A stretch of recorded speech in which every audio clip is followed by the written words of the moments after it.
Italy pleaded for more help April 16 to rescue migrants risking their lives to cross the Mediterranean, and demanded a clear answer from the European Union about where the refugees should be sent. In the aftermath of the latest migrant tragedy that saw some 400 people drown on Sunday off Libya, Foreign Minister Paolo Gentiloni said Italy was shouldering nearly all of the burden for patrol and rescue.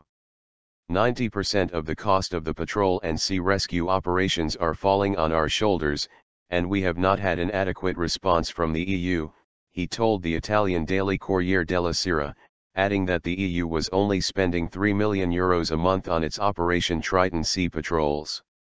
And then there is the difficult issue of knowing where to send those rescued at sea to the nearest port, to the country where their boat came from. The EU has to respond clearly to these questions, Gentiloni said. Following Sunday's tragedy, rights groups lashed out at the bloc for scrapping Italy's more proactive Mare Nostrum rescue operations.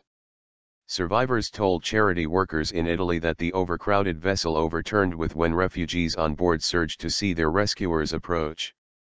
Amnesty International said much of the responsibility for the crisis rested with Brussels.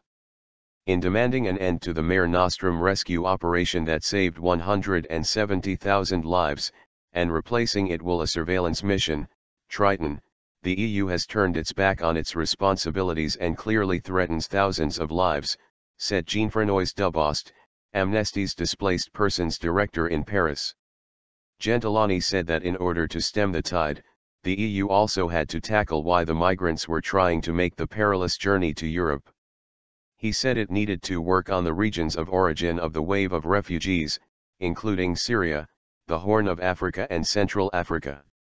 Italy believes the only way the flow can be slowed is to tackle the chaos caused by the civil war in Libya, from whose unpoliced ports most of the migrant boats are coming. Gentiloni called for a more inclusive Libyan government, something which the United Nations also wants. We don't have months and months to sort this out, he warned. The double risk of an advance of the Islamic State group in Libya and the waves of migrants means we are in a race against the clock.